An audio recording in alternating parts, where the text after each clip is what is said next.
strange, isn't it? How life can look so complete on the outside, yet feel so painfully hollow on the inside. You can have the house, the job, the people, even the little moments that should make you feel grateful. But deep down, there's still that quiet voice that says, something's missing. It's like walking through a beautiful city with no one beside you to share it with, or waking up to the life you always thought you wanted, but realizing it doesn't make you feel alive. That feeling, that emptiness, is not rare. In fact, it's one of the most common emotional experiences in modern life, especially in the Western world, where everything is about progress, achievement, and image. Psychologists call it the paradox of fulfillment, when your external life grows, but your internal life doesn't follow. You start to realize that success, relationships, and validation don't actually fill you, they just distract you. Most people don't talk about this. They keep smiling, keep posting, keep pretending that everything's fine, because it's easier to play the role of happy than to admit that something feels broken inside.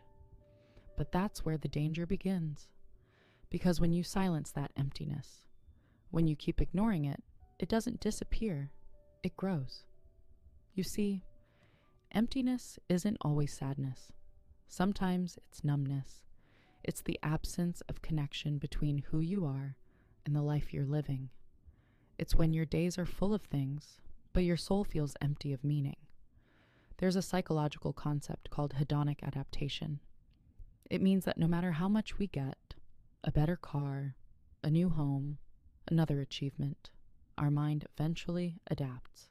The rush fades, the excitement dies, and we return to our baseline, searching again for the next thing to make us feel alive. It's a never-ending loop, and it's one of the main reasons people who seem to have it all still feel lost. I remember a time in my life when everything finally started to make sense, at least from the outside. I had what I once prayed for. People told me I should be proud, but inside I felt disconnected. It was like my body was in one world and my heart in another. And that's when I learned. Emptiness doesn't come from lack, it comes from disconnection, from living a life that looks good instead of one that feels true. Many Western psychologists believe that our culture plays a major role in this. We are constantly taught to chase, to achieve, to prove. From a young age, we're told that happiness is something to be earned. But happiness doesn't come from achievement, it comes from alignment. From doing things that feel right, not just things that look right. That's why so many people who look successful on paper feel miserable in silence. They've built a life that impresses others, but doesn't fulfill them. They're surrounded by people, yet feel unseen. They're constantly doing, but rarely being. And when that emptiness creeps in, we try to fill it with noise. Some people fill it with work, some with relationships, some with distractions. We scroll endlessly, chasing small hits of dopamine, hoping something will make us feel whole again. But nothing ever really does, because you can't fill an emotional void with external things. Here's what psychologists like Viktor Frankl discovered long ago. The cure for emptiness isn't pleasure, it's purpose, it's meaning. When your life has meaning, even pain feels bearable.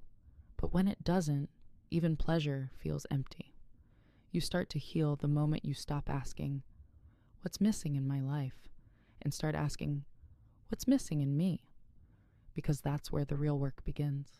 It's uncomfortable, I know. Sitting with yourself without distractions, without pretending, without numbing. It's terrifying at first.